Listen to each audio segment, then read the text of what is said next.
welcome to another Smaulgld live stream. It is Friday evening, the 29th of March 2019. Tonight's topic, Bitcoin loses no matter what. We're going to get to that a little bit later on in the program. First, we've got to go through the gold and silver prices, the equity markets, the crypto prices. We've got some U.S.-Mexican border news. We've got some Brexit news. Update on when the Mueller report will be released. We've got some interest rate news. You've got the Lyft IPO and some very interesting news on Mario Draghi's pronouncements on what European countries can do with their gold. So let's get right at it and take a look at the markets today. Equity markets were up pretty big today. The Dow Jones almost made it past, almost closed past 26,000, but it didn't. It closed up, however, looks like 211 points, and that was good. 211 point is relatively hefty. That's up 0.82%. NASDAQ up 0.78%, up 60 points to 77.29, and the S&P 500 with the least gain, but still a respectable 0.67% gain to 28.34. The dollar index was pretty much flat, still around 97.19. Now, the gold price today almost crashed through 1,300, but it bounced back. It didn't make it. It went to 1,299, and then it retreated from that high of 12.99, and it closed close to the low of the day at about 12.92. It closed at 12.91.99, and that's where it is now, and that's where it's going to stay till Sunday night, because that's how these markets work. They're open a certain period of time, and then they close on the weekend and open again on Sunday nights. Now, silver had the similar trajectory, but did not have the same fall that gold had. Silver did rise, managed to climb back above $15, and went all the way up to about $15.18. But its decline was more abbreviated than gold, so it closed at $15.11. So it was up 12 cents. So the gold price, I think, only rose about 0.81%, 0.2%. Silver managed to exceed that goal, that increase to 0.78%. And now for many of you, the favorite time of the evening is when we take a look at the unsustainable out-of-whack gold-silver ratio. And what happened there? Went down a bit, down a little bit. It fell from a high of about 86.16, that recent record, down to about 85.62. So we'll see what happens coming next week, whether this is a bounce off of a low or this is just the beginning of heading higher again for gold and silver. It's hard to tell, but we're going to take a look at some news and maybe we'll get some clues on where these markets may be headed. Other news in the precious metals: platinum up $9, palladium up $38. So palladium's had somewhat of a rebound after a pretty big crash. Now, the other night we weren't talking. I was on Twitter talking about this. Palladium, one of the issues with palladium is that 40% of global mining comes from one place in Russia, one company called Nickel. And apparently they're looking to tokenize palladium in addition to constructing various digital platforms. Not sure what the advantage to tokenizing palladium. I would imagine that anyone who has a need for palladium is not going to be interested in having a token unless it's somehow just to track their inventory as they ship it out. Have to get more clarity on that. All right, and then just something else that I came across about JP Morgan. A lot of people may have this ridiculous story that JP Morgan owns all this silver. They own Eagles. They own the silver Maple Leafs, which makes no sense that they would buy silver at a premium. Makes no sense that they would then melt it down and then put it in a vault. And then also they had supposedly bought all this at much higher prices and then just to sit on it. It makes no sense whatsoever. Anyone who's even paying attention would realize it's ridiculous, and you'd also realize Not only does it make no sense, that there's no reason for them to do it. There's no reason that they don't report it anywhere. There's no reason for them to even be engaged in such a money-losing activity. And I just ran across this today. I'd forgotten about this, but J.P. Morgan doesn't even trade physical commodities. They don't have that business anymore. Now, that doesn't mean there aren't J.P. Morgan traders, but I'm not even sure they're engaged, because there's another story. I kept doing a little more digging. This is from 2014. J.P. Morgan sells commodity arms to Mercuria for $800 million. So I'm not sure if they're still involved. I think this, and I'm going to have to track together the period of time when that J.P. Morgan trader who was sued by the Department of Justice, or found guilty or pled guilty, when he was trading with J.P. Morgan. So I'm not quite sure how all this pieces together. I just put this out as a bookmark. I don't draw any conclusions from it. Okay, now this is very interesting. This has to do with the ECB, and this is Mario Draghi. And I'm not sure where he gets the authority to do this. We often show you that there's European central banks, or European countries. Remember, central banks in every country other than the United States are run by the country. They're not independent banks. Bank of Italy, Bank of England, they're owned by the government. And when you list central bank gold holdings, like Russia's gold holdings, People's Bank of China's gold holdings, France's holdings, Germany's gold holdings, Italy's, that's gold that belongs to the country. Now remember, the Fed doesn't own any gold, but put that aside. Mario Draghi is saying that countries must seek European Central Bank approval to manage gold reserves. Now, a lot of these countries are engaged in gold. There's the World Gold Arrangements, and they do agree amongst each other what they will or will not sell. But this is very heavy-handed, where the ECB is essentially saying, almost, your gold kind of belongs to us. Because remember, if you need approval, it's like anything that you own that you don't control, you could start to say, well, I don't really own it.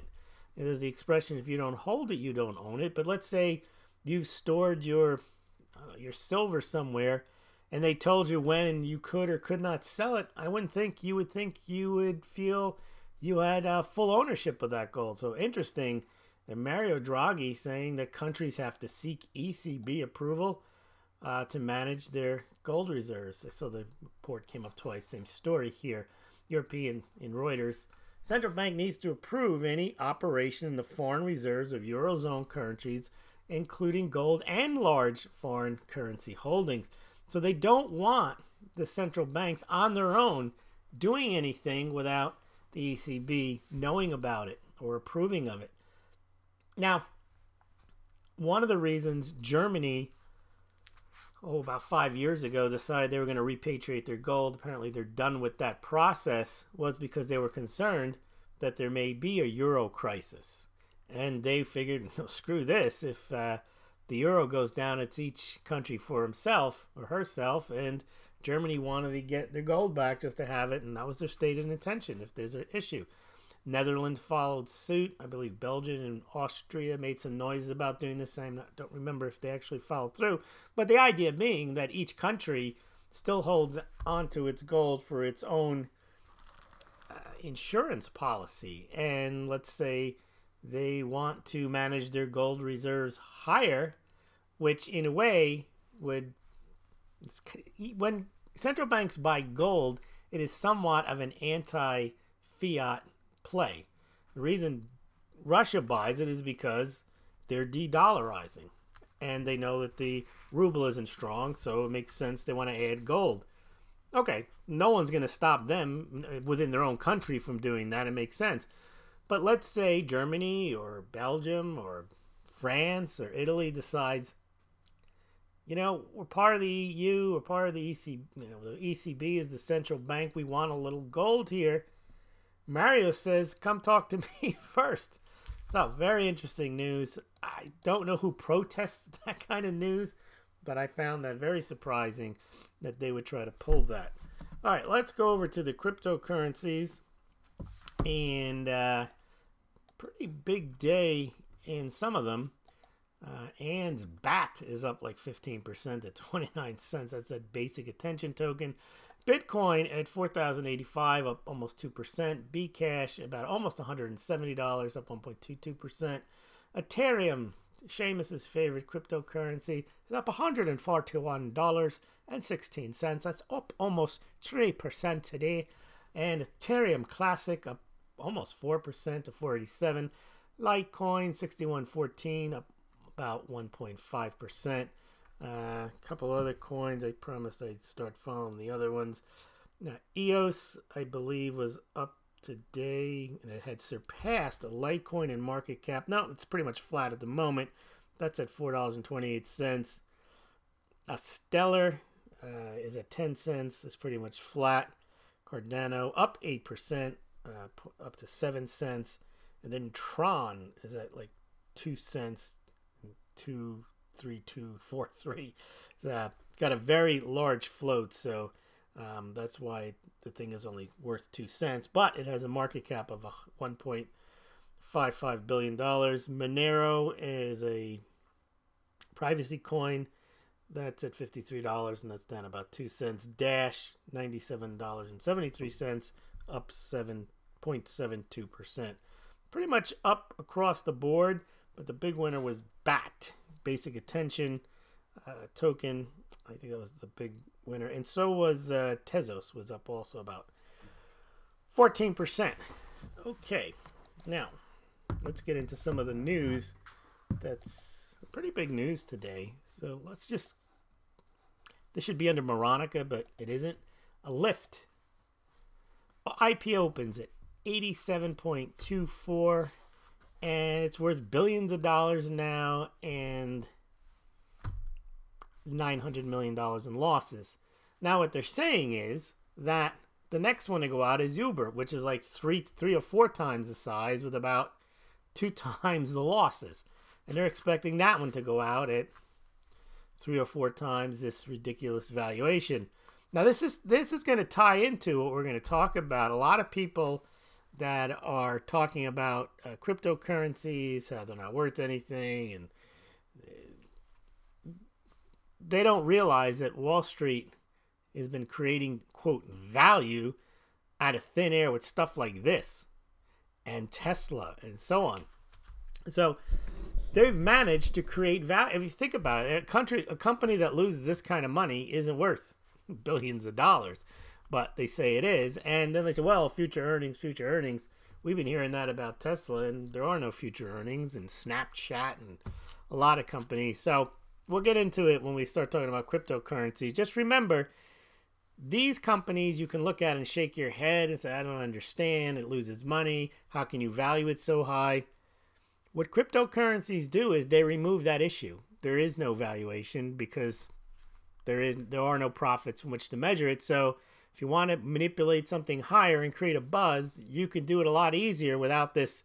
But what about earnings? But what about revenue? But what you don't have but what about. The whole thing is a but what about. How do you value a cryptocurrency? I'm not talking about an ICO. I'm just talking about a currency that is just, its value is supposedly in its use as a currency, such as a Monero or Litecoin or Zcash or Bitcoin or XRP. All right, but that happened today. That was Lyft, and it shot out of the gate. I think it was up 25% from its. First of all, it was set by the bankers at a high price, and of course they market stabilize. They're allowed to actually go into the market and, quote, stabilize the market, which means they can buy and sell. But of course, if they want it to go higher, they'll buy. And I think it ended up about 12% higher from its IPO price. Brexit. Now this is a mess. Today is the day we leave the European Union, March 29th, 2019. Full stop. Yeah, full stop, my eye. It is March 29th, 2019. And we're still in the EU. But I will leave if you vote for this deal. Well, they didn't vote for the deal. That was Theresa May. MPs voted 344 to 286, full stop, to reject the withdrawal agreement as part of Prime Minister's May EU deal, which means Theresa May has now until April 12th to set out her proposals, next step to the EU, and secure further extension, or the UK will leave in a no-deal Brexit on that day. They have tried everything. No one wants the no deal, but they can't come up with a deal. They've tried all types of deals. So I probably, and the other thing is, if there's an extension, it has to come from all 27 European Union countries. That may be an issue. So it may be that Britain will leave the EU on April 12th, full stop. Who knows? But I would imagine Theresa May is finished. She was probably finished before she started. It has been a disaster for her from day one. Not even getting close and pushing these deals forward. Not coming up with a consensus. Not pleasing the Brexiters. Not pleasing the Remain. Probably only not even pleasing the EU. Who knows what she was doing? Maybe that was her intention, was just to throw a spanner in the works so we wouldn't leave on March 29th, 2019. Full stop. Okay. Full stop. Global debt. This one's just one that always disturbs me. We talk about this a lot. This is from Gold Money. I'm not even going to read what they wrote. The retweet if you believe that the U.S. debt is unsustainable or something like that. And it is. But that's not the point. The point is the entire globe is awash in debt. And I don't know why. I mean, it's a bigger sell for gold or silver. Instead of trashing the dollar all the time, they should be trashing the entire global debt-based system. But, I mean, China's got a bigger debt load and a higher amount of bad debt. There's no demand for Chinese yuan. You can say what you want about the dollar. There's at least a lot of demand for the dollar. Why would they want the dollar? It is worthless. It is toilet paper. Well, okay. But that's how you look at, not you, but that's how the non-player looks at it. So I just don't understand why this narrative has stuck, that it's the U.S. debt that matters, and that's the reason to buy gold or silver. Total global debt, they say, is $144 trillion.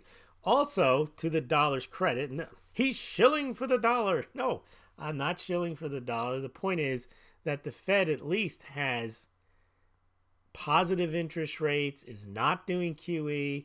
Other central banks have negative interest rates, are doing QE, buying corporate bonds, and they've just as much debt, if not more. So that all speaks well globally for gold and silver. If you believe that gold should hold its value, silver should, anything stable in limited quantities should hold its value versus something that is printed with reckless abandon and seems to have no limit.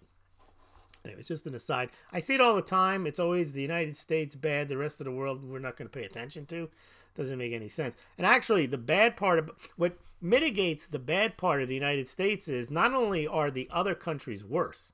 It's not this best-looking horse in the glue factory or cleanest dirty shirt in the dirty laundry pile. I don't go for that. It's not that. It's that the other countries actually, because the dollar is the linchpin of the global financial system, is that they also, besides having their debt just like the U.S., they need dollars to fund their debt, so that creates a demand for dollars that doesn't exist any type of similar demand for their own currencies. And that's why the dollar is stronger.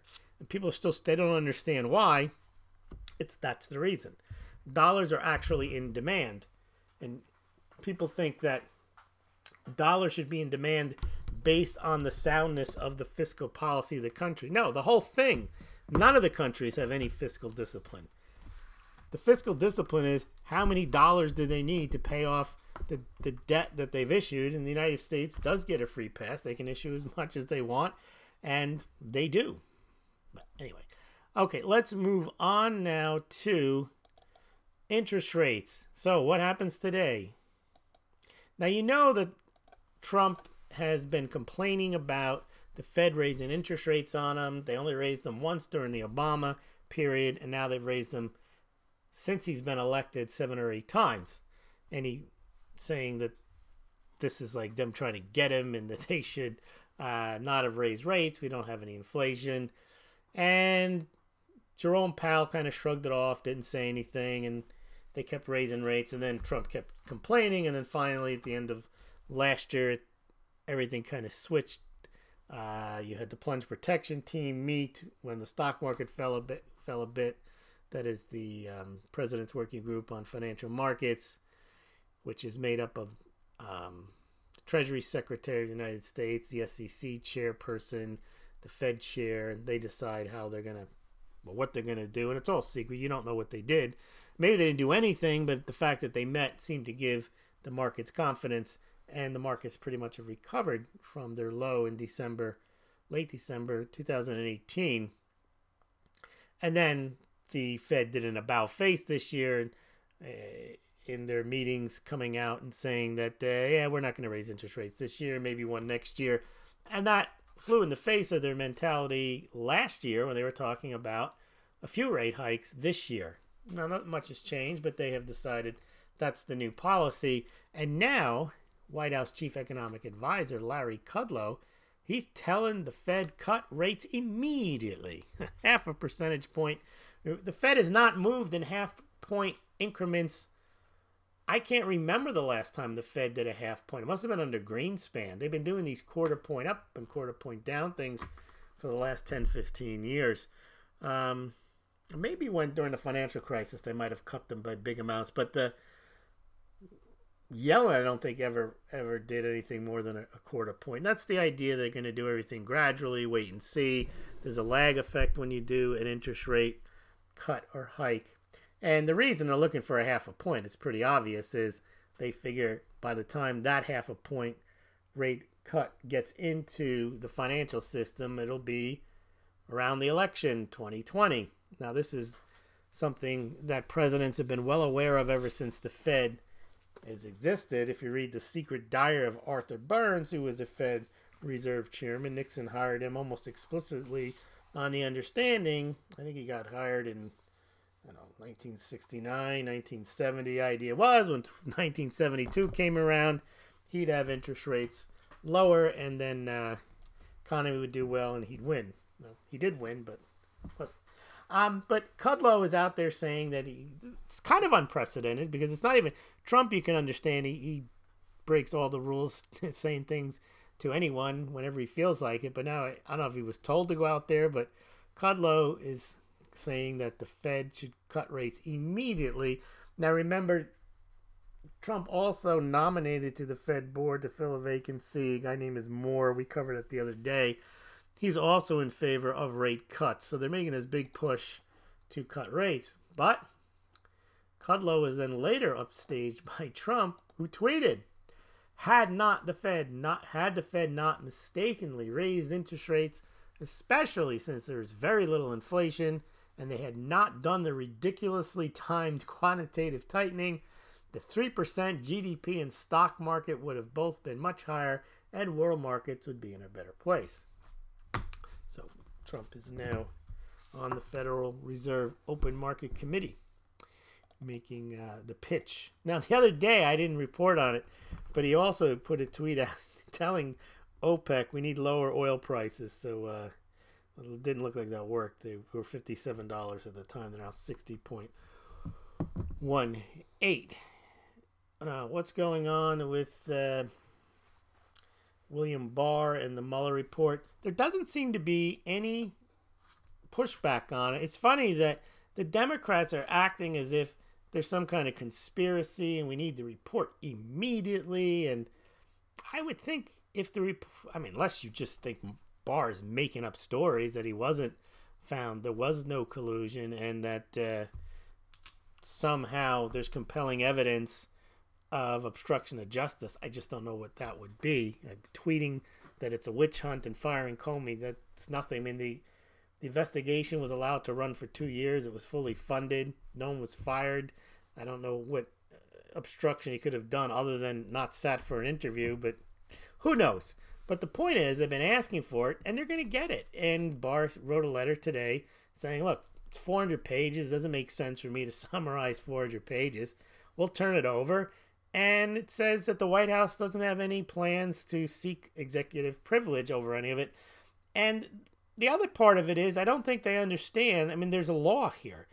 You can't just hand out grand jury testimony and publish it. That's illegal, and that's probably where the information is probably most salacious. When I say salacious, I don't mean that there's racy stuff. Could be. What I mean is that might be where you can grab a sentence or two and say, aha, this is what we should follow this, and this is going to get him, and we'll use this information. That's precisely why you don't release grand jury testimony.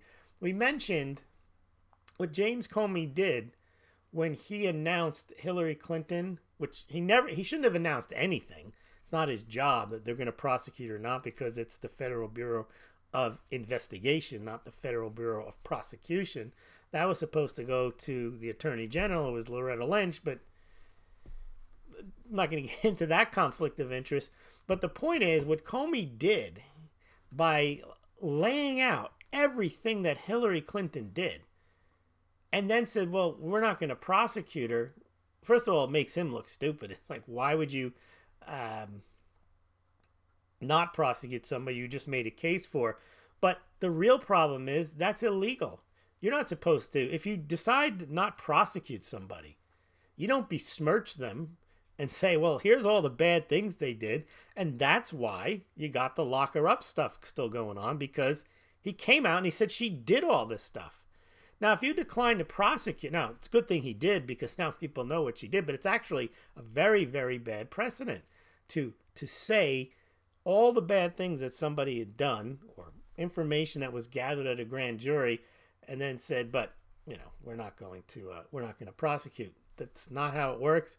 Similarly, anything that was said in the grand jury could implicate other people that haven't been indicted, haven't been prosecuted. And there's a reason they haven't been indicted or prosecuted, because they decided not to. Well, you don't want to then put that information out into the public square so everyone goes after whoever might be mentioned in the grand jury.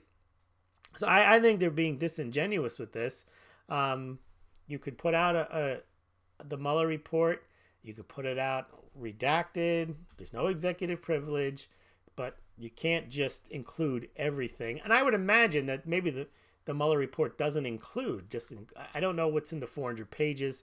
If it's 90% grand jury testimony, then it's not going to be 400 pages. But it sounds like it is going to be 400 pages, because you can't read this letter here, but Barr references the 400 pages. So maybe there's not a lot of grand jury information. What might be in there is a lot of, on the one hand and on the other hand, a lot of legal reasoning back and forth, and I don't know. I think it's going to be a dud when it comes out. I think the big hope for the Democrats was that this was going to have the indictments. If it doesn't, are you going to second guess a prosecutor who had every reason to want to indict people in the Trump campaign for collusion, not for taxi cab medallions and failing to register as foreign agents. But we'll see how that goes out. I think this is a dead issue. I don't think Barr would be releasing it, and Trump fine with it if there was something in that was so damaging, because I think Barr would have already spoken. In fact, this may have already happened. The report might have already gone to Barr before it got published for review in Rosenstein, because remember, I would imagine that as part of the oversight that Rosenstein was doing, that he was conferring with Mueller and figuring out what tack to take and how far along the process was. I don't think you just get a final report without and just being blindsided, not know what's going on. The thing I want to know is, when did they actually conclude there was no collusion? And were there additional mandates in the second scope memo that allowed them then to go after Cohen and Manafort on things unrelated to Russian collusion? And I would also imagine, we'll move on from this in a second, that Trump has said the other night that they're going to release the FISA warrants, and they're going to release a lot of other classified documents, which I think will probably be done either simultaneous to this Mueller report, which may undercut what's in the report, even if even though the report clears Trump, it clearly does, because while Mueller didn't make a decision on obstruction of justice, he didn't say he did obstruct justice, and he did say there was no evidence of collusion, criminal conspiracy. But there may be stuff in there for people want to hang their hats on and say, yeah, but what about this? Why didn't Mueller do this? And then I think that at that point, you'll see when the report comes out, there'll be, I think I saw Giuliani saying he and Jay Sekulow have prepared a 90-page memo, and they'll probably try to pick apart the Mueller report and get the response to it. And then there'll also be this release of the FISA warrants. And I think at that point, it's probably not going to be a good thing to continue with this. I think this is something where a lot of people are saying that Trump should move on, and a lot of people are saying the Democrats should move on. I think strategically the Democrats should move on because they took their big swing. I would think the Democrats would want Trump to move on. In fact, they're saying that he should move on, but they're not giving up.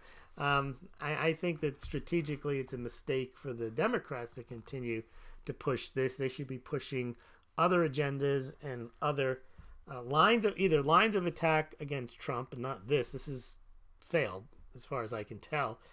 And other lines of promotion of what they're doing. I think Trump actually gains from pointing out, look how we got here, because that does beg the question, why did you even look into Russian collusion if you didn't find it, and why did it take you 2 years to find something? It's almost like when there isn't something, but you're looking for it, and you keep looking for it. I would suspect Bob Barr might have said, okay, how long are you going to do this for? And that's why the report was pretty much ready as soon as he got his first day of office, I believe, was Valentine's Day, so it was less than a month. All right, what else? And this is about the rationale and the logic, but you see this all the time. So Rand Paul is saying that it was Brennan who insisted that the unverified and fake Steele dossier be included in the intelligence report, and that he should testify under oath. So again, this goes back to what was the CIA director doing, getting involved in this? What was the genesis of all this? We're going to go through the Papadopoulos testimony that was released by Collins, and we're going to look at the Nellie Orr. And there's a lot of questions there, probably more questions than about Russian collusion with Trump. But people defending it, and again, this once you're hooked into a narrative, they're still saying there's nothing in the Steele dossier that has been disproven. And that is a failure of logic. You can't disprove something that didn't happen, and you're supposed to verify what's in there did happen. And I had these discussions, and people are saying, I say it doesn't need to be refuted, it needs to be verified. That's a big difference. Like, so for example, that whole golden shower scene, if it happened, then they can verify it. They can say, here's the pictures, here are the sheets, whatever they're going to do to verify it. But you can't say, well, you can't prove that it didn't happen. No, you can say that. If you can't prove it happened, there's no way you can disprove that. You can't. I don't know. For people to make those arguments, it's more than disingenuous. It's actually a form of moronic. It means that you're so married to a narrative. It's just like with the J.P. Morgan silver. You can't prove that J.P. Morgan didn't buy X million ounces of silver eagles. Like, okay, I can't.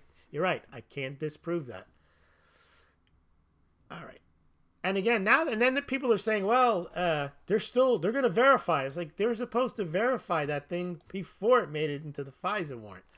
But you can't let go. We're going to talk about this when we get to Bitcoin. People have a narrative. In fact, you hear the statements a lot. I gotta believe. Someone will say, like, I gotta believe. And then you say, why do you have to believe that?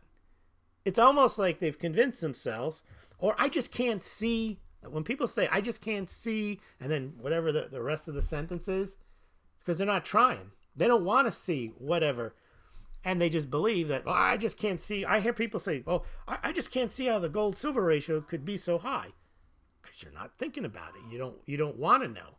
You don't want to think about it. So you convince yourself that it shouldn't be that high.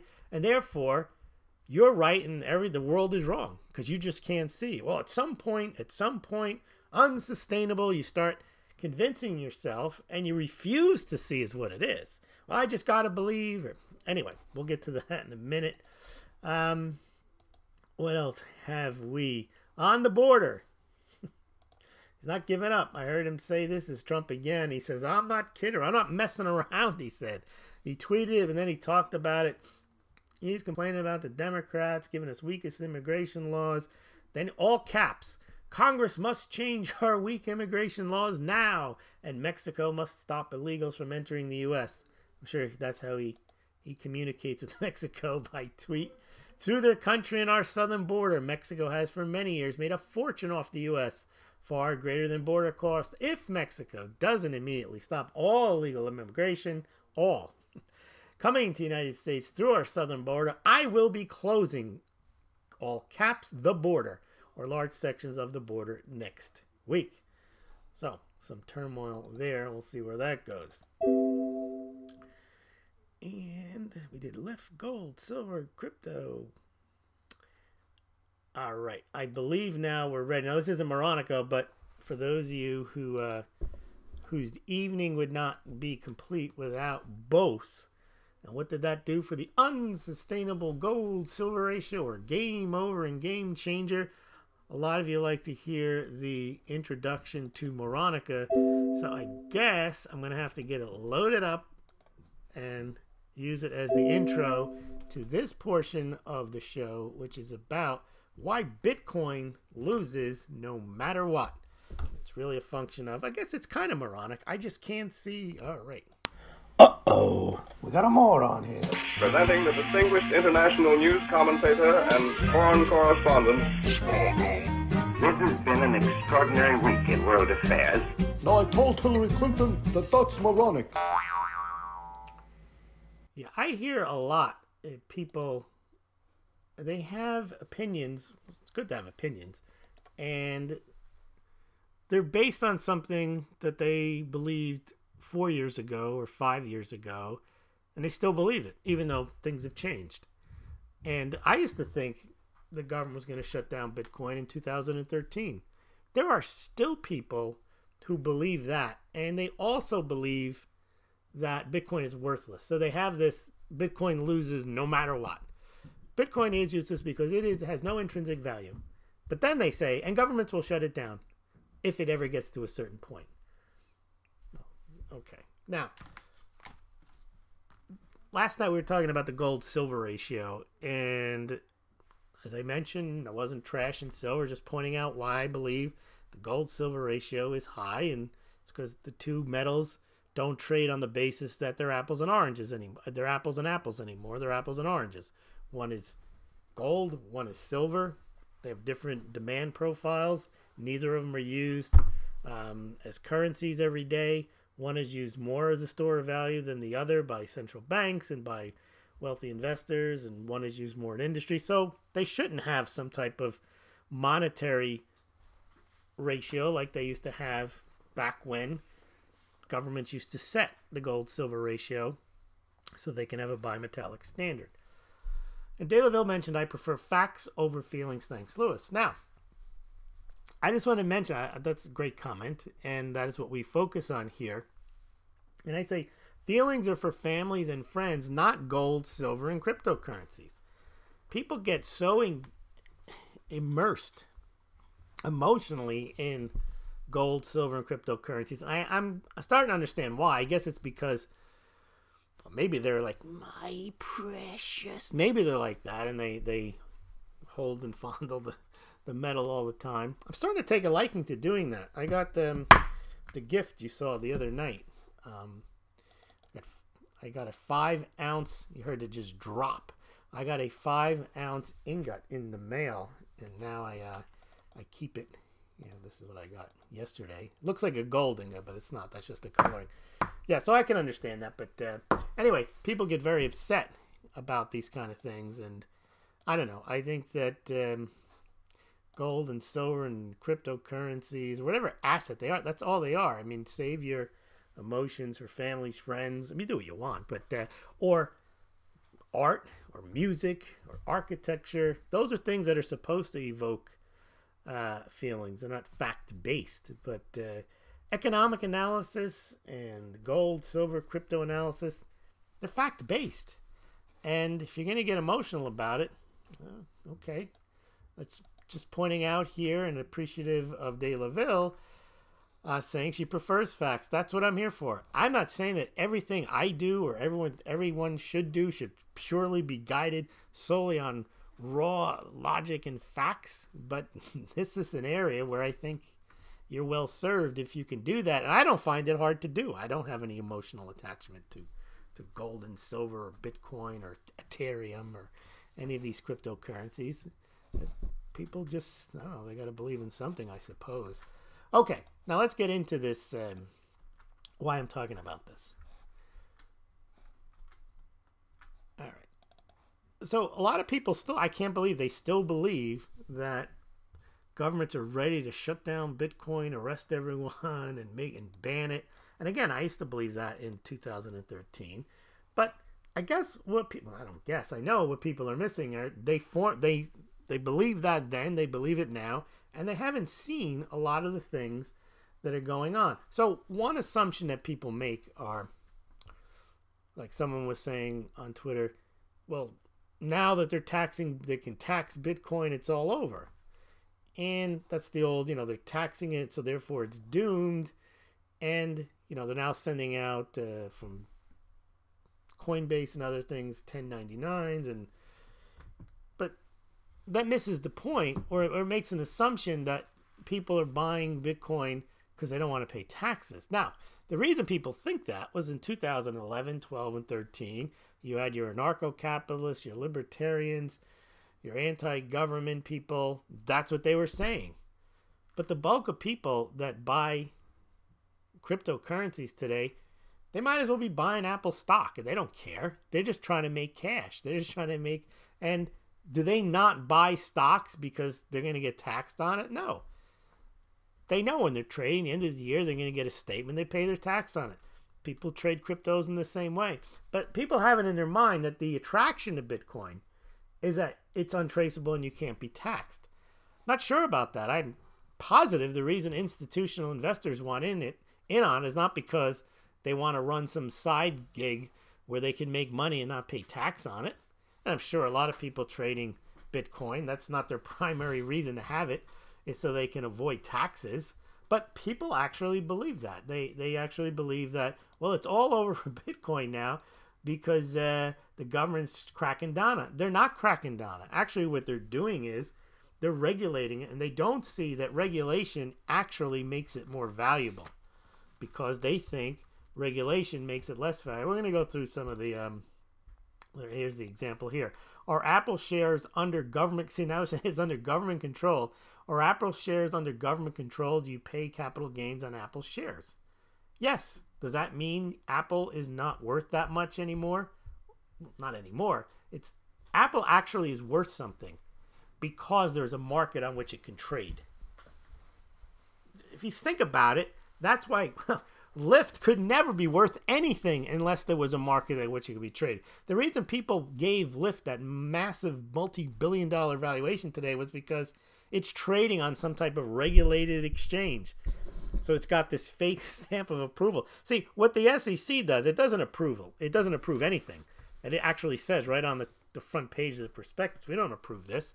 We don't disapprove it. We just reviewed it and declared it effective because it passed our muster that all the material facts were in there and the company signed off on it, and they're responsible if there's things in here that are not true. And I'm sure, I haven't read it, and I'm not going to, but I'm sure the Lyft prospectus basically says this company doesn't make any money. This company can go out of business if it doesn't do more IPOs. I'm sure it says 1,000 times, we don't make any money and we don't even think we can make money. But if people want to value it, you would never get away with that in an unregulated market, because if you went to market, so to speak, and you didn't have Wall Street, and you didn't have a Silicon Valley backer, and you didn't have the SEC, and you didn't have the New York Stock Exchange or NASDAQ, whatever it trades on, no one would buy it. They would say, what is it? I'm not buying it.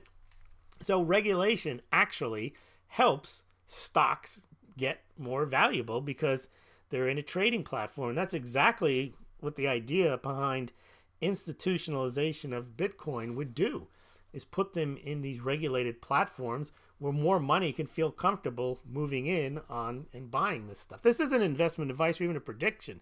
Bitcoin can fail even if they do all this stuff. That's not the point. It's not because they're becoming regulated that it loses value. I'm arguing that regulation actually adds value to an underlying asset that's being traded. So regulated and taxed Bitcoin available to buy from your brokerage account will do far more to boost the price than any Bitcoin pumper yelling, it's going to end central banking, be your own central bank narrative. But that's what people heard for years, so they believe that the value proposition of Bitcoin is so you can destroy the central banks and you're going to crush the dollar and all this other stuff. That's not really what's happening. That's not what I don't believe what's going to happen. Now, Bitcoin can still be traded peer-to-peer and it can be outside the system and all that. But the idea that governments are trying to crash it, well, as we'll see, is not true. I've got 20 examples. It's clearly not true. That's maybe what the original Bitcoin value proposition was. And then people, they say things like Venezuelan use has dropped dramatically. No, it hasn't.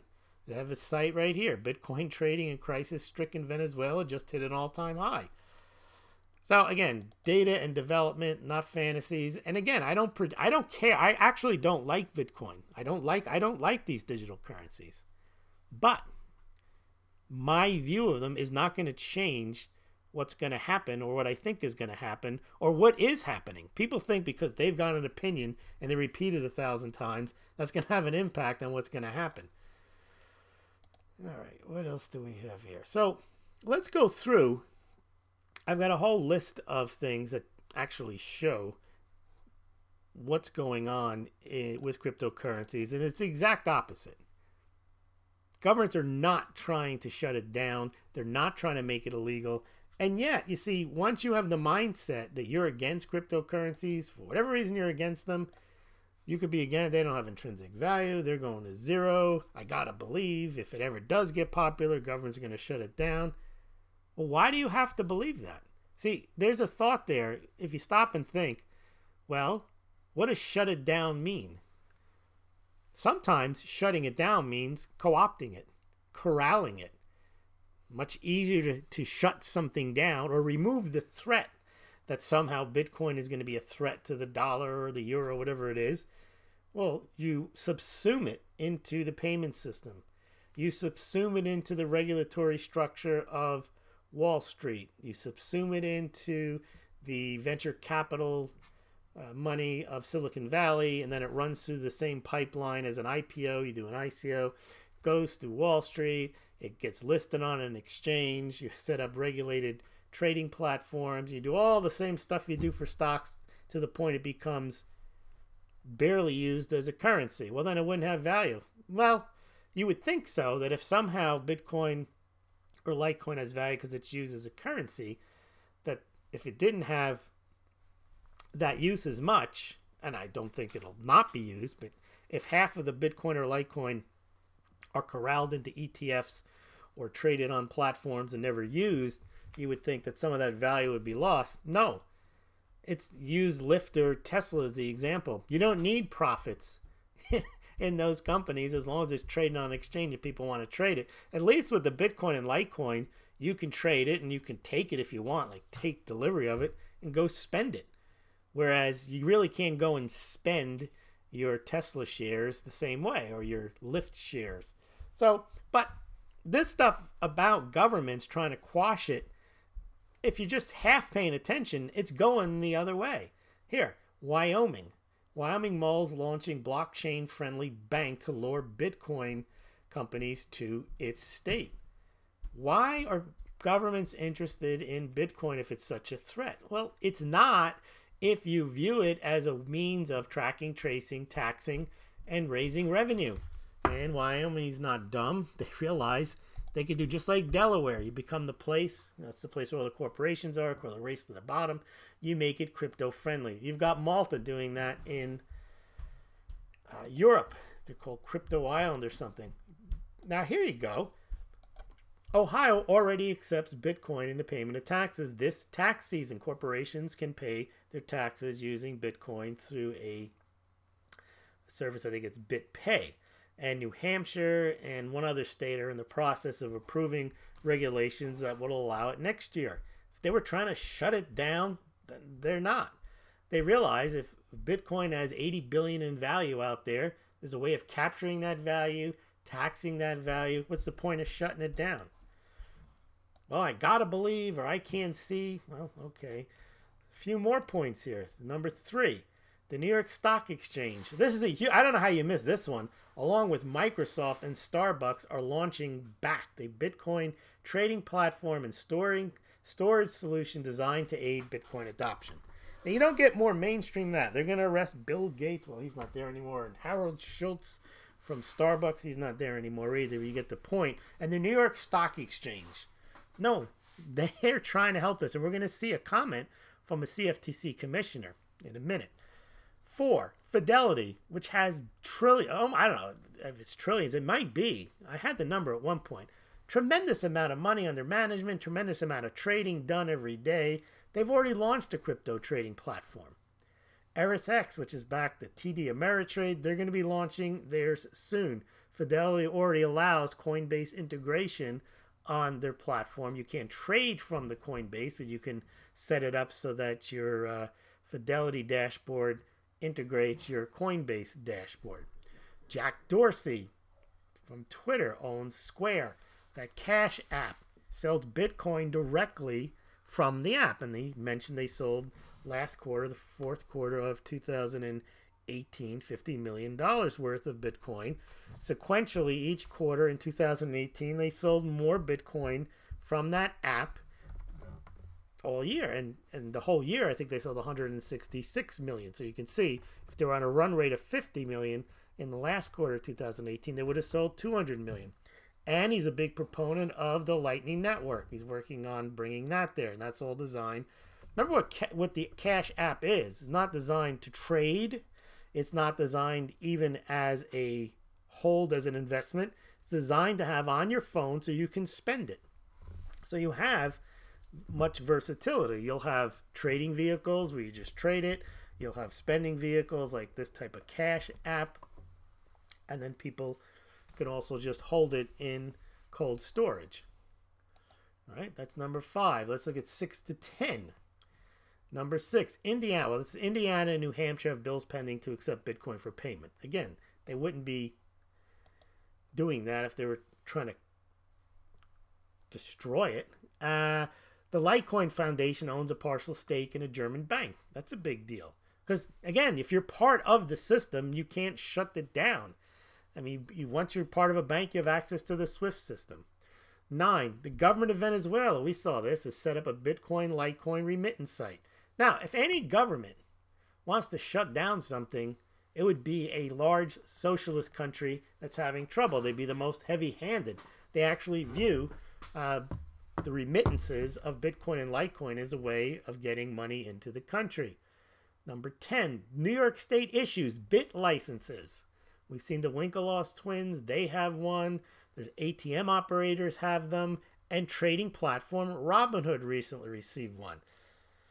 Now, we saw there was something, these politicians, you give them money and then they give you a license. Not directly like that, but you lobby, and politicians know there's big money in this crypto stuff. Wall Street knows there's big money in this crypto stuff. Silicon Valley knows there's big money in this crypto stuff.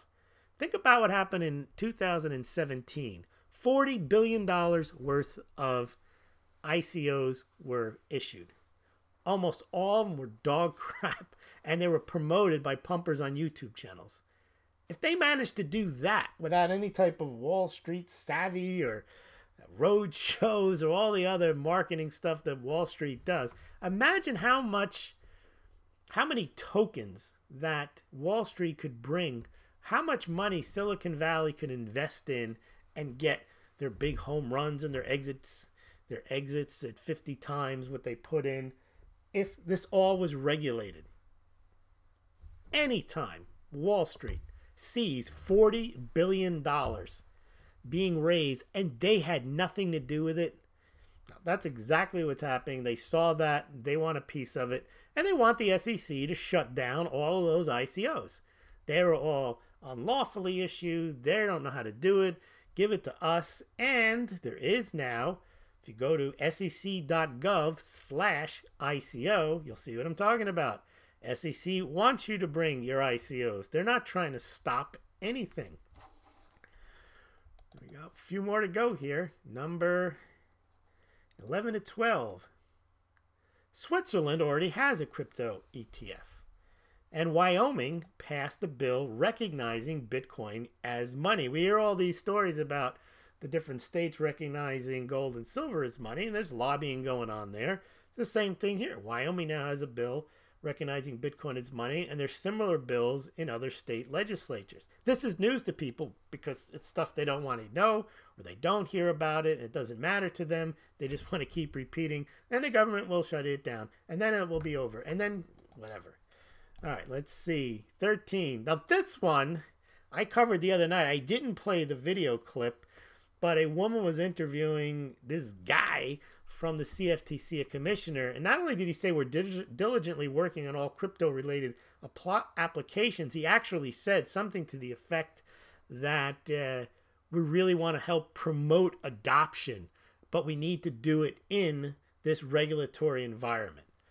And far from saying we want to shut it down or we're scratching our heads, we don't really think we should do this. They're just trying to figure out what's the best way to make sure, because there's big money in this. There's huge money in this crypto stuff. You're not saddled by valuations. I mean, it is kind of, think about it.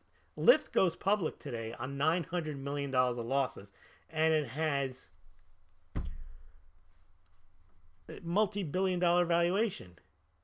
Sad to say, but Smaulgld, the LLC, makes more money than Lyft. That's worth nothing. At least no one would buy shares in Smaulgld at this point. All right, let's do 14 to 16. Van Eck, massive ETF company, has a Bitcoin ETF pending with the SEC, and they're in conjunction with CBOE. And there's a dozen others have Bitcoin ETFs pending. Goldman Sachs, you don't hear about this. They have a lot of investments in crypto companies where the company themselves then further invest in other companies. They're invested in Circle, which has raised hundreds of millions of dollars. And Circle is invested in stable coins. Poloniex, which is a trading platform. They see the big money in this. 16. Wall Street and Silicon Valley stand to make a fortune from crypto-related products and services. Oh, in 2017, I think I said $4 billion. Did I say $40 billion? Doesn't matter. The fact that YouTube channels can pump and dump $4 billion worth of anything. Wall Street wants a piece of that, of mostly scam unregulated ICOs, which are issued, and Wall Street got none of those trading fees. Right, so they're making this. I mean, then they want to do is tokenize stuff. If you can get Lyft out there, right, and it has a valuation of tens of billions of dollars, and then you can start doing Lyft tokens and Uber tokens and Tesla coin and make even more money doing that. As long as there's a regulatory framework, they'll start issuing those things. 17. Bitcoin ATMs. They're becoming almost ubiquitous. There are now nearly 4,500 worldwide, 2,800 in the United States, up from about 1,300 just last year. People stick their cash in there. I mean, you're better off putting $20 in a Bitcoin ATM than in a lottery machine. All right, what else? 18.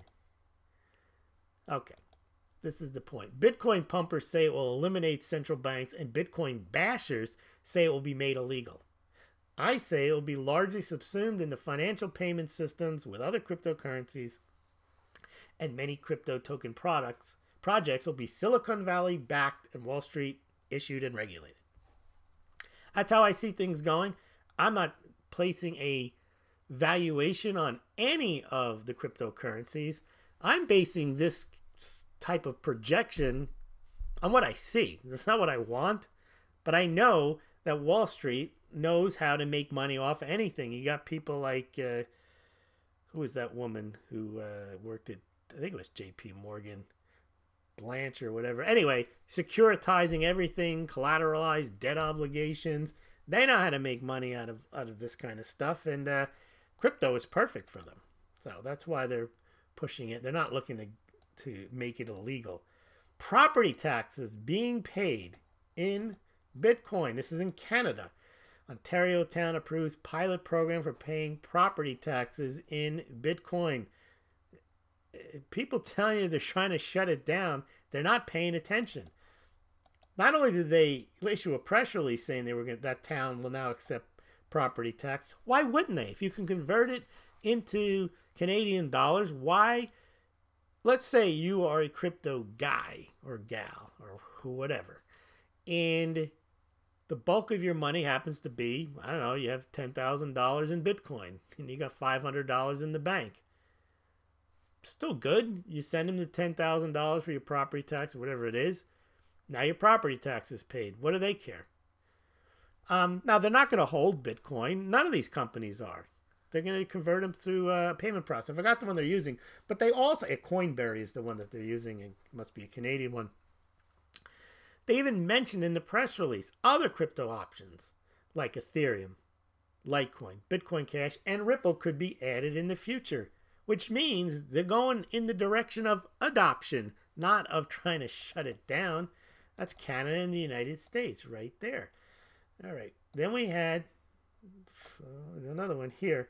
Coinbase, staking services where institutional investors can store their cryptocurrencies with Coinbase and cold storage, earn interest on another token, Tezos. It's unbelievable what's happening, and people are not paying attention to it. They just got to believe that it's either not worth anything or governments are going to shut it down. And finally, I say Wall Street loves and needs a bubble. You had the dot-com bubble. Then what are you going to do? Well, let's have a real estate bubble. That collapses. What happens? We have the everything bubble. What's next? There's got to be a bubble. My guess, crypto bubble. Let's see what you guys think.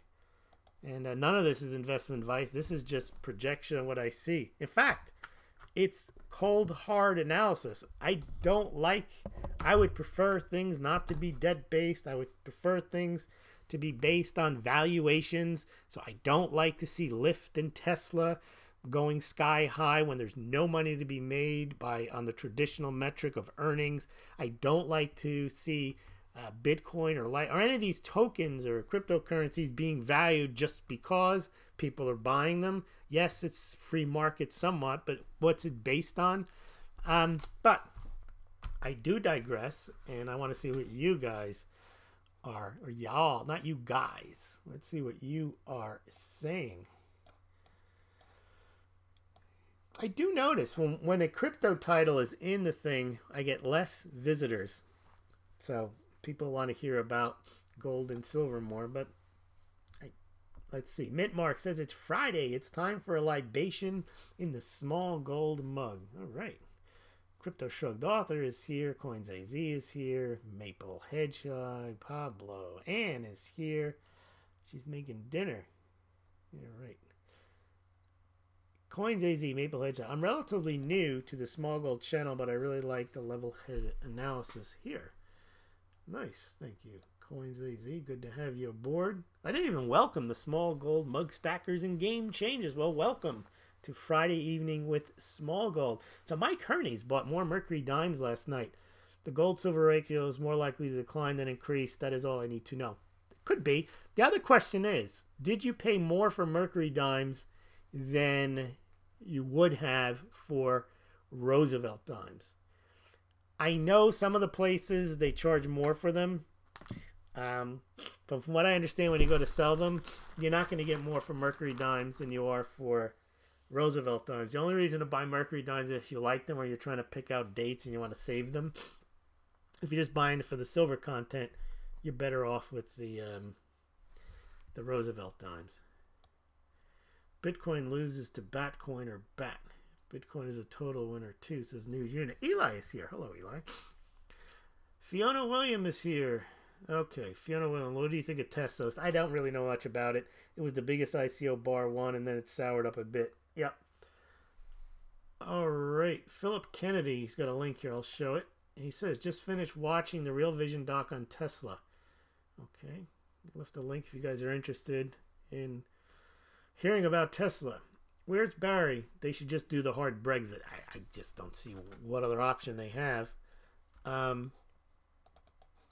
got to get you, instead of looking at that picture there, I think I need to show you guys a mug.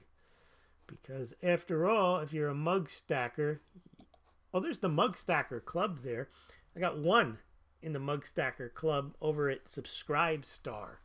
So anyone want to become number 2, there's a bunch of mug clubs over there you can sign up for. Do appreciate that. Okay.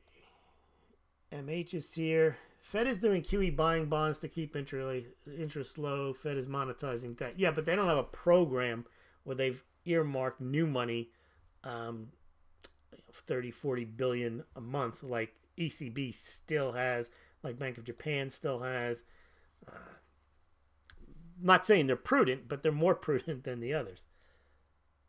Fiona says, no one was trashing dollars before U.S. started to weaponize it. I agree, but that's a different issue. I think there's 2 issues. There's people who have a problem with the dollar because, as you say, the weaponizing of it. But there's other people who have the problem with the dollar because of the, quote, fundamentals. But the fundamentals, if you're going to do a fundamental analysis, you have to include everything. You have to include how is the dollar fundamentals versus other currencies, and what is the supply-demand dynamic for the dollar versus other currencies. When you do the entire analysis, the dollar comes out ahead. And it's not me just saying that. Compare the dollar index, and the dollar index is higher. I mean, that's factual.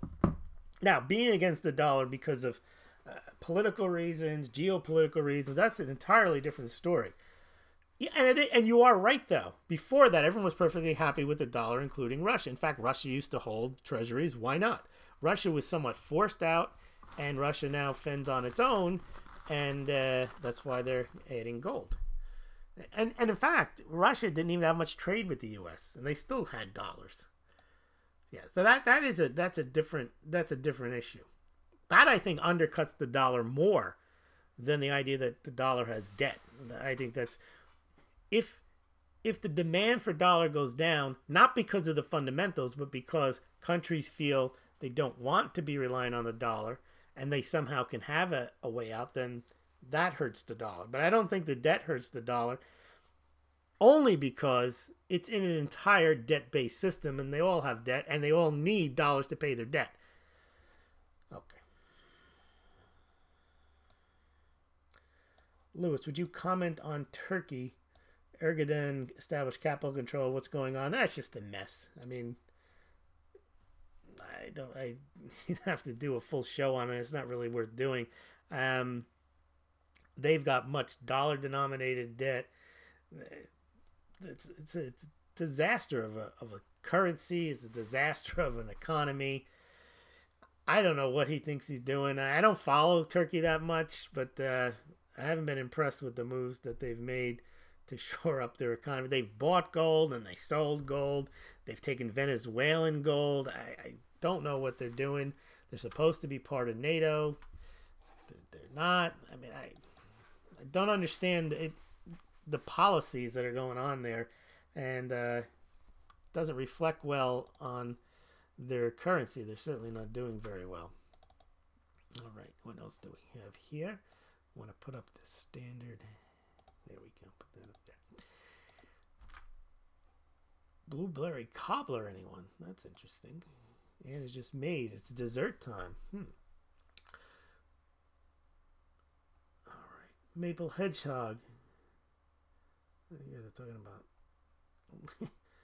Send a slice to Lewis in the mail. There you go. And send it to Smaulgld LLC, P.O. Box 714, Dover, New Hampshire 03820. That's where you can send your blueberry cobbler.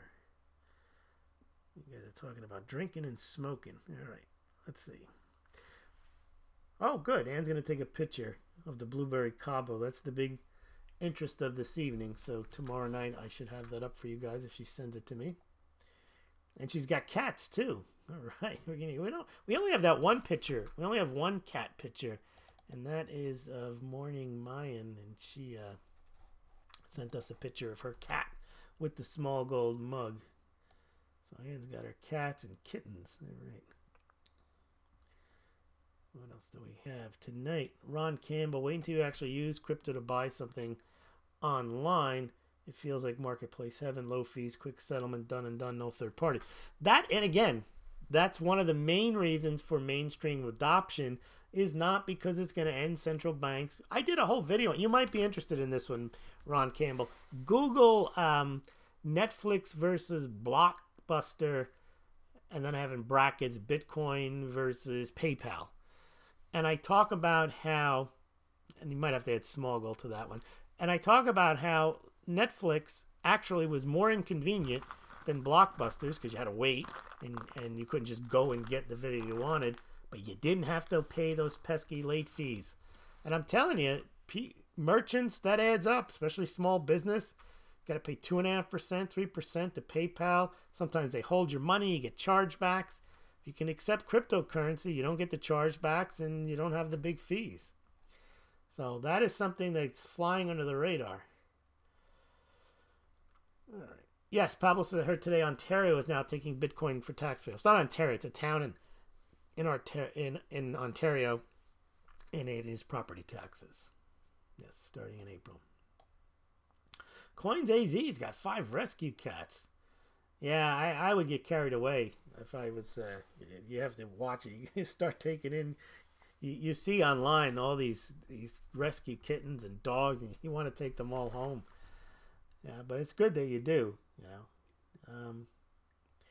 Let's see. You can put the cobbler in a mug. That's true. The Smaulgld mug. I hear there are 9 cats to every dog. Well, that makes sense, because cats can actually be feral. They can be out in the wild. I've seen them. I mean, they actually can. They don't live very long. They don't die right away. But a cat doesn't need an owner as much as dogs just walking around on the street. They're not going to do very. There are places in the world where they have that, but you don't see it in the United States. Feral dogs just roaming the streets. But you do see cats. You go to Rome, you see cats all over the place with no owner. You know, maybe some shop owners might put some milk out for them once in a while. Fiona Williams says, "Hello, Dolly. This is Louis Dolly. Louis Armstrong. It's anti-crypto." All right. I view him as a little, I don't want to speak bad of him, but I think he's hit or miss. So I'm not, I don't follow him like something comes out, I got to read it. Yep, you guys are talking about cats and dogs. All right, it may be time to wind this up if you guys are going to talk about Louis Armstrong and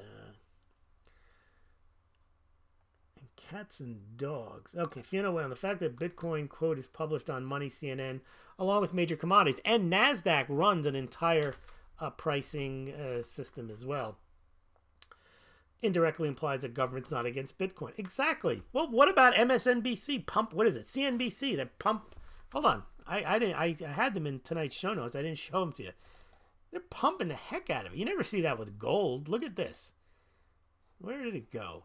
I put it up today. Oh, here they. I do have them. Yeah. Look at this. You see it in Forbes. Are Bitcoin futures going to the moon? This is CNBC Futures Now. Here's how Mueller is trading it. I mean, they're trading it. They're right out in front about it. They're pumping it. And then there was another one today. CNBC Futures Now. It's mainstream. I'm not going to shut it down. Bitcoin pump number 2. Thanks for reminding me, Fiona. Bitcoin hits new high. And then they put smiley face and rocket ship. I'm going to leave this one here. Look at that. This is CNBC Futures Now. Bitcoin hits new high. Smiley face, rocket ship. You can't be more mainstream pumping than that. They wouldn't even put this for Tesla or for Lyft. Yep. Johnny on the spot is Litecoin as commonplace as Bitcoin. No, not even close. Although in the ATMs, Litecoin is 65% of in crypto ATMs. Obviously, Bitcoin is 100%. As far as transactions go, Bitcoin has about 10 times the daily transactions as a Litecoin. Litecoin was designed to be kind of a cheap. It's like silver to gold. It was supposed to be Bitcoin being gold, Litecoin being silver. Litecoin was meant to be basically a copy of just using different encryption, but other than that, it's pretty much the same. And it's 4 times the size in issuance. It has 84 million coins versus 21 million coins to Bitcoin total allotment. And it's meant to be a day-to-day transaction, and there are atomic swaps between it. It's a very similar coin, but it doesn't have the same reach or hash rate as Bitcoin does. And it's a lot cheaper, too. All right, Ron Campbell, as a non-evangelist, it would be informative to hear Lewis debate Michael Pinto on the merits of crypto and Bitcoin in particular. A dispassionate confab would be great to listen to. Well, you know, when I did listen to Michael and the other guy, Saifedean, whatever his name is, and he's like a big Bitcoin maximalist. He calls all the other coins shit coins. And one of the things that he missed was Michael was saying that he was doing the whole thing. Governments can shut it down, and therefore it's not money. Like, they shut down gold. Does that mean that it doesn't have value anymore? And also, they're not looking to shut it down, so I don't know why Michael was saying that. That's a very common argument. Governments will just shut it down. And it's interesting when people use that argument, and I don't know Michael's politics, but generally people that are gold bugs are also big on liberty and freedom. And then they're almost like cheering on, not saying Michael was doing this, but a lot of these guys do this, these guys. They talk about, well, the government just come in, and they like cheer it on. They'll just shut it down. Like, that's a good thing. If people want to trade something and you just don't happen to like it, it's almost like, well, I don't like government interference as long as it's not interfering with what I do. You know, I want to have my freedoms. I want my freedom of speech. I want my Second Amendment rights. But I don't want anybody trading that Bitcoin stuff because that's nasty. That's what you hear sometimes from supposed libertarians. All right, Fiona. Ron, I would want Lewis to debate Lynette Zhang of ITM trading. That would be a waste of time. That really would be a waste of time. I'm not even going to go into why. Yeah, I remember with that whole AC chain, it's going to enslave humanity. She was waving her arms and saying, look, SDR, and why can't Americans buy this? I mean, I didn't even know that the securities laws in play. There was no IMF plot to issue a Chinese token to enslave humanity by digitizing tea and other assets. It was the most ridiculous interview I'd ever heard, and she became famous after that. I have no idea why. All right, NSA, well, yeah, I know all about that. Any discussion? Yeah, Ron is correct. Weak tea. Yeah, that's what I've seen. It's basically an advertisement like, okay, everybody, here's what we need to know. The financial system is unsustainable and it will collapse. So what we're advising people to do are buy these coins. I don't get much out of that. All right. Ron's talking about Milton Friedman. Yeah, he talked about an online currencies, late 70s. The scheme, yeah, what Satoshi figured out was not just how to make it work without third parties, but how to make it work so you couldn't double spend. But that is correct, Ron.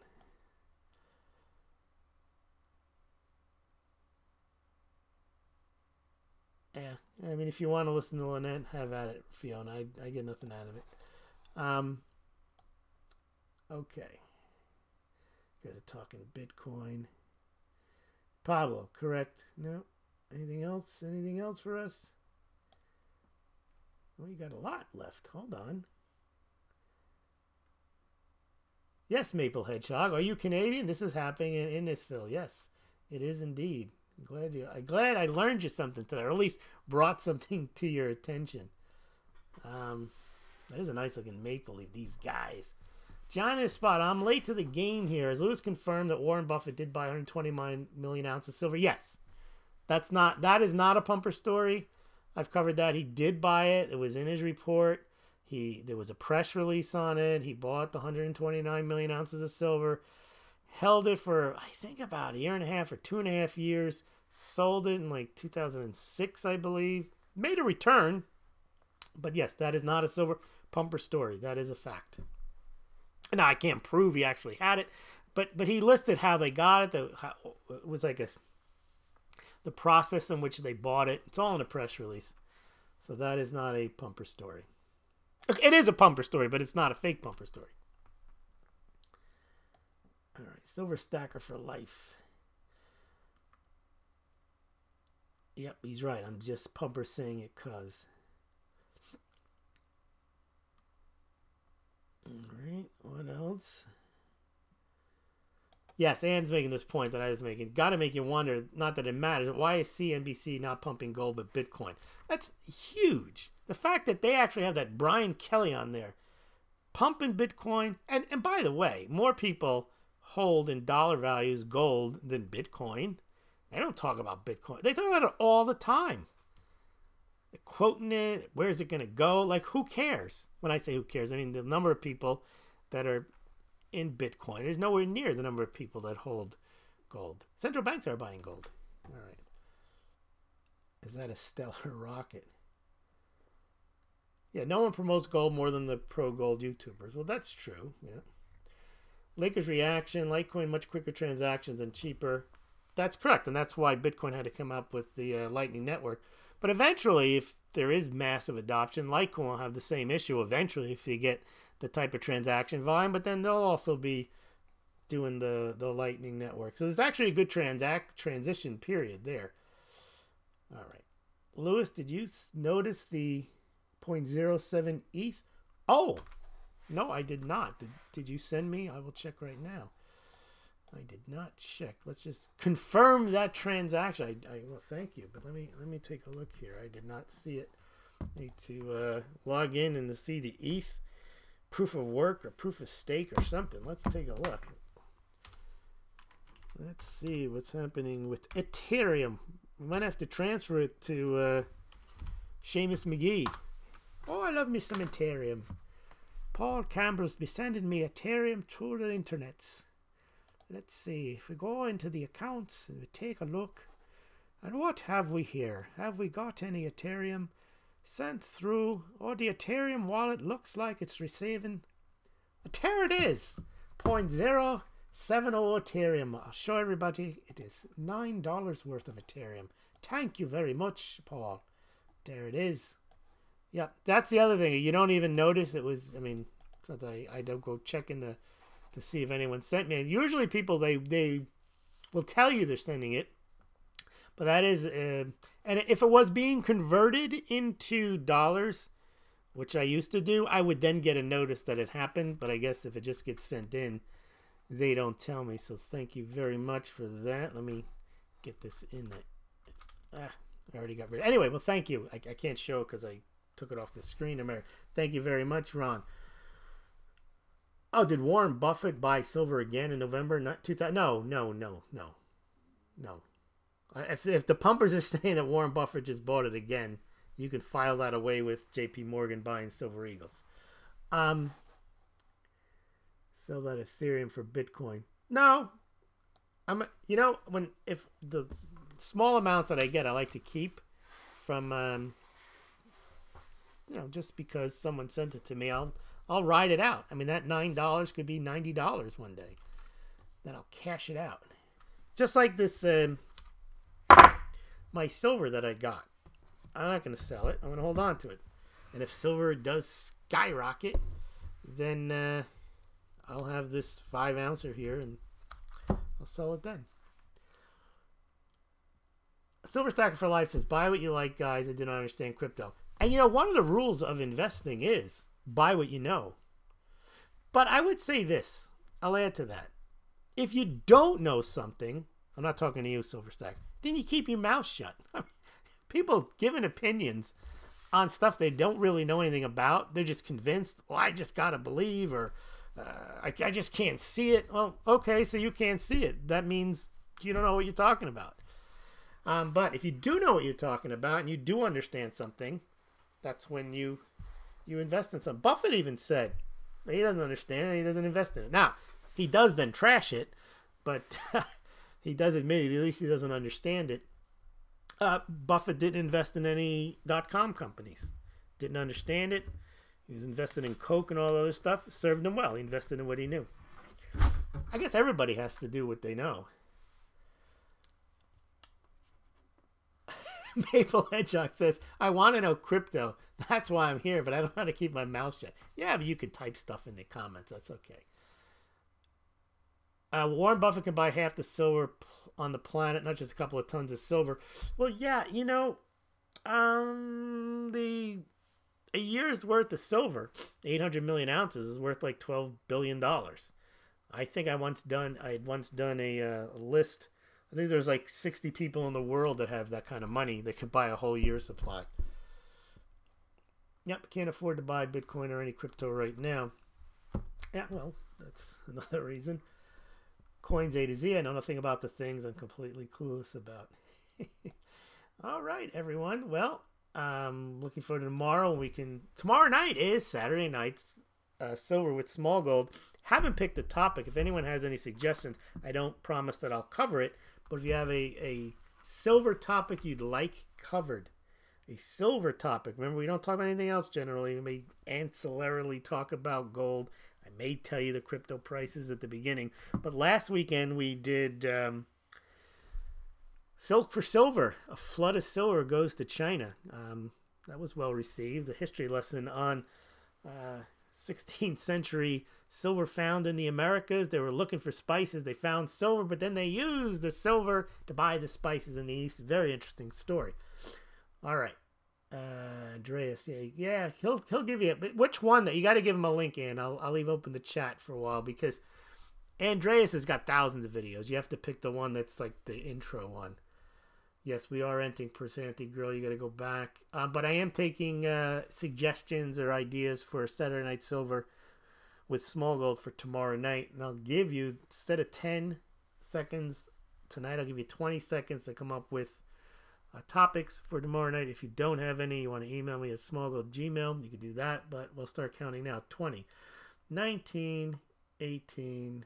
No, tell me, Maple Hedgehog, what topics you want. I mean, don't have to cover it if I can't, but 17, 16, 15, 14, 13, 12, 11, 10, 9, 8, 7, 6, 5, 4, 3, 2, 1, 0. Yeah, explain the upside down period. No, thank you. We'll have Chris Dwayne on trying to explain that to you. All right. Good night, everyone.